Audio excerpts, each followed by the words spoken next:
Germany থেকে ৫,০০০ মার্কিন সেনা প্রত্যাহারের নির্দেশ দিয়েছেন যুক্তরাষ্ট্রের প্রতিরক্ষা মন্ত্রী পিট হেগসেথ। শুক্রবার পেন্টাগন এ তথ্য নিশ্চিত করেছে।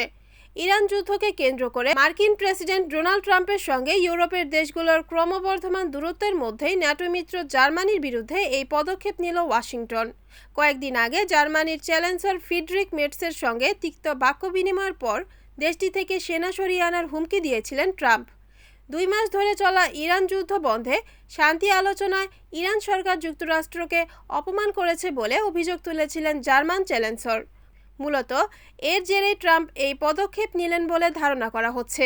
পেন্টাগনের প্রধান মুখপাত্র শন পার্নেল রয়টার্সকে জানিয়েছেন, আগামী ৬ থেকে ১২ মাসের মধ্যে এই সেনা প্রত্যাহার প্রক্রিয়া সম্পন্ন হবে বলে আশা করা হচ্ছে।